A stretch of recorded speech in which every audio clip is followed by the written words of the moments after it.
नमस्कार अमरावती. उद्धव ठाकरे यांच्या नागपुरातील प्रस्तावित रामरक्षा पठणावरून महाराष्ट्रातील राजकारण पुन्हा एकदा तापले आहे.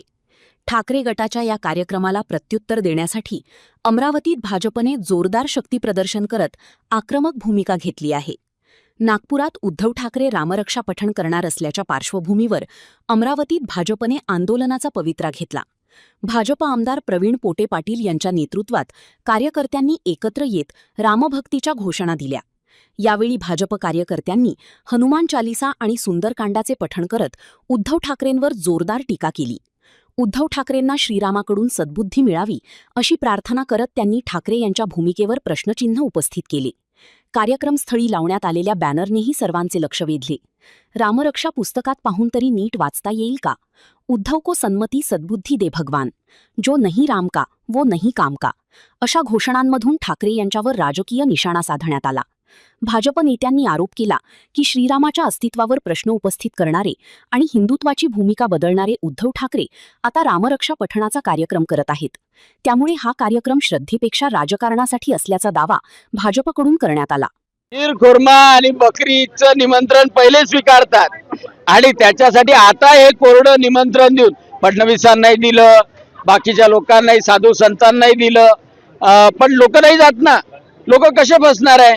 सत्तेसाठी 2019 साठी हिंदूंना जे मतं दिले ते सोडून तुम्ही काँग्रेसच्या जवळ मांडीला मांडी लावून बसले आणि त्या काँग्रेसनं जसं जसं बोललं, औरंगजेबाची जे कबर होती त्या कबरीचं उदात्तीकरण करायला तुम्ही गेले आणि त्याच्यामुळं हे जे पाप आहे हे कसं विसरणार आहे हिंदू लोक? आणि त्याच्यामुळं राम राम करत बसा, घरी बसले तरी चालते. आमदार प्रवीण पोटे पाटील यांनीही उद्धव ठाकरे यांच्या भूमिकेवर टीका करत भाजपची हिंदुत्वावरील भूमिका पुन्हा अधोरेखित केली. रामभक्ती आणि हिंदुत्वाच्या मुद्द्यावर भाजप कोणतीही तडजोड करणार नसल्याचे त्यांनी स्पष्ट केले. जाऊन राम रक्षाचं पठण करणार होते. आता जेव्हा लोकांनी भीक घातली नाही म्हणून आता राम रक्षाची आठवण आली उद्धवजींना. आज त्या अनुषंगानं भारतीय जनता पार्टीचे आमचे प्रत्येक कार्यकर्ता, डॉक्टर बोंडे साहेब आहेत, इथे राजूभाऊ आहेत, आमचे महापौर आहेत, सगळी मंडळी या ठिकाणी येऊन आम्ही याचं सुंदरकांडचं आपण पठण करतो. या ठिकाणी या सुंदरकांडचं पठण करत असताना सगळ्यात महत्त्वाचं आज वरुण राजाची सुद्धा कृपा झाली. मला असं वाटतंय की याच माध्यमातून उद्धवजी ठाकरेंना सुद्धा एक सुबुद्धी देव की ठाकरेंना सुद्धा बुद्धी देव की ते भारतीय जनता पार्टीच्या आता रस्त्याने लागलेले आहे. जेव्हा ते काँग्रेसच्या रस्त्याने लागले होते तेव्हा त्यांना बुद्धी आली नाही. जेव्हा रामाचं त्या ठिकाणी आपण भूमिपूजनासाठी आपण स्थापना करण्यासाठी जेव्हा तिथे गेलो त्या ठिकाणी यांनी आपलं जाण्याचं टाळलं. फक्त आपल्याला सत्ता मिळाली पाहिजे यासाठी त्यांनी हे काम केलं होतं.